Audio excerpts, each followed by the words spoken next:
Were you talking to her in the hallway? She made a comment to her in the hallway.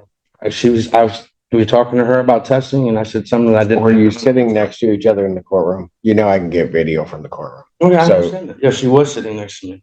You're not to have contact with her. You know that. Forget the testing. Defendant's bond at this time is revoked. Defendant's remanded. Good morning, Sylvana Reed, Assistant Public Defender with and on behalf of Mr. Ruggs. All right. This is going to be a waiver. That is correct. Mr. Ruggs, you signed this examination waiver? Yes, I did, sir. You understand that a preliminary examination is a proceeding where the people would have to show by probable cause that the offense alleged was committed and that you committed it. Yes, sir. And you understand that you'll not have that hearing and that you'll proceed to circuit court for further resolution. Yes, sir. People also waive their right. Preliminary examination having been waived, defendant is bound over to circuit court on count 1 with 2 following. Street. Thank you. We would acknowledge receipt of the information, waive any further reading, and stand mute. Defendant having waived formal reading, standing mute, court will enter a not guilty plea. Pretrial will be set for 27th at 1:30 before Judge Slate Thursday. June 27, 2024, 1:30 Slate Thursday. Bond with its conditions will continue. Thank you. Yes.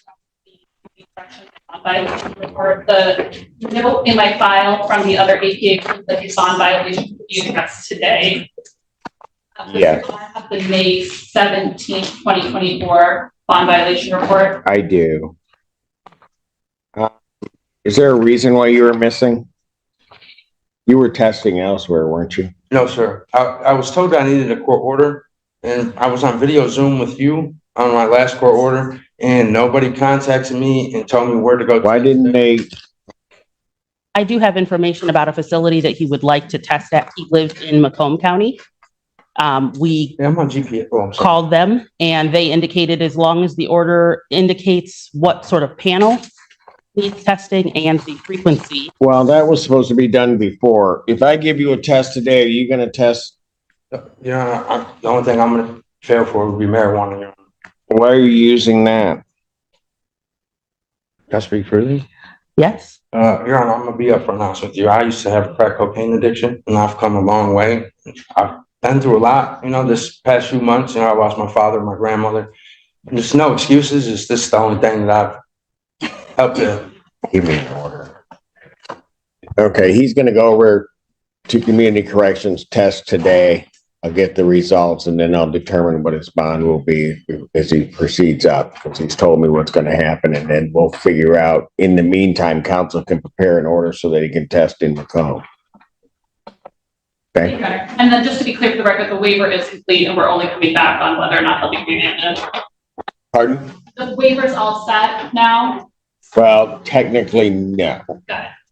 Because, technically to retain jurisdiction, but I still have jurisdiction anyway. So he needs to go over and test, and then we'll figure out what we're going to do. Okay. Thank you. Thank you. Thank you, Your Honor. Nicole, use on behalf of the people. Sylvana Reed, Assistant Public Defender with and on behalf of Mr. Ruggs. As we were walking out of the courtroom, I went to release the deputy who was present. I did not believe that the victim of the domestic violence was present today because she didn't check in with us.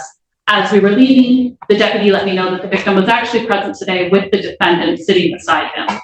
As we exited into the hallway so that I could see who the deputy was referring to, the defendant was speaking to Ms. Perkins out in the hallway, and the deputy confirmed that that is the victim.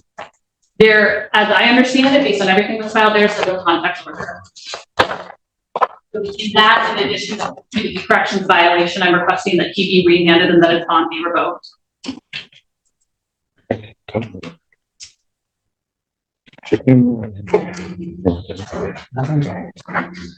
That's not my problem. She was in court.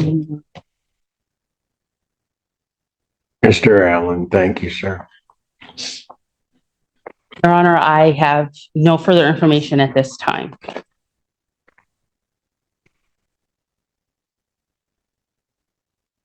Does he admit to the violation? Your Honor. My speak? If you wish. She wasn't here with me today, Your Honor.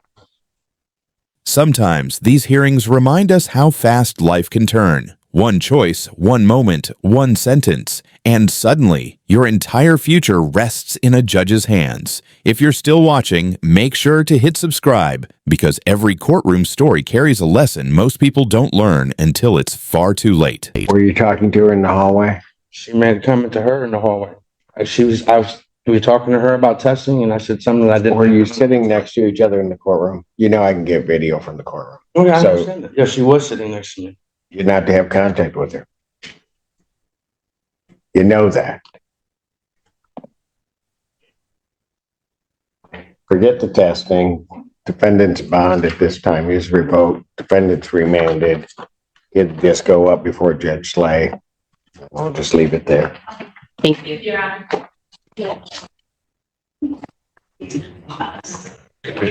Inside Judge Simpson's courtroom, what began as a routine bond review quickly turned into a moment of reckoning. Mr. Ruggs, already under supervision for a violation, was found sitting next to the one person he was forbidden to contact, the victim, Miss Perkins. The judge's patience vanished the instant he realized what had happened. His tone hardened, authority filled the room, and within seconds, the bond was revoked. No long speeches, no warnings, just swift justice. This case is a stark reminder of how fragile trust can be inside a courtroom. One careless decision, whether driven by arrogance, emotion, or denial, can erase months of progress in seconds. Judge Simpson was firm, unyielding, and clear. The system doesn't bend for excuses. If this case opened your eyes, hit that subscribe button, because every hearing tells a story about choices, consequences, and the razor-thin line between freedom and custody.